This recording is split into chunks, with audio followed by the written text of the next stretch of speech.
قد و خود و دست و پا، آن رنگ بین وان هنگ ببین وان ماه بدرن در غبا. از سر بگویم یا چمن است، لاله گویم یا سمن، از شم بگویم یا لگن یا رقص گل پیش از صبا.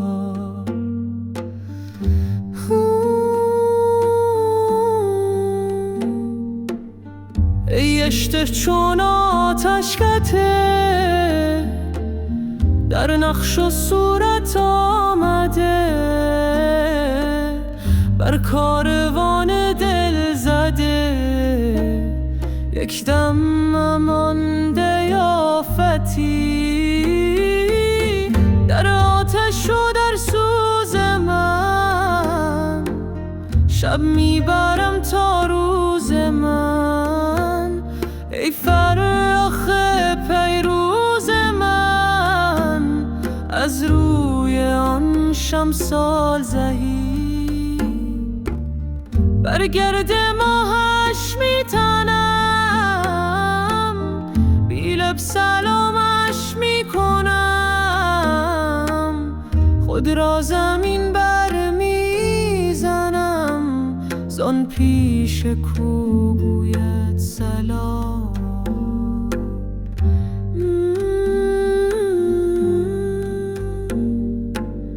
گلزار و باغ عالمی، چشم و چراغ عالمی،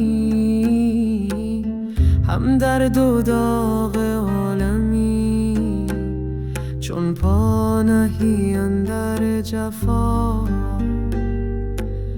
آیم کنم جان را گرو، گویی مده زحمت برو، خدمت کنم تا وارم گویی که ای ابله بیا.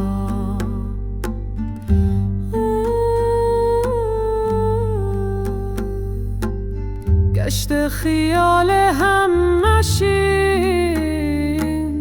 با عاشقان آتشین، غایب مبادا صورتت یک دم ز پیش چشم ما. ای دل قرار تو چه شد، وان کار و بار تو چه شد، خوابت که میبندد چنین اندر صبح و در مسا. دل گفته حسن روی او، وان نرگس جادوی او، وان سنبول بروی او، وان لعل شیرین ماجرا.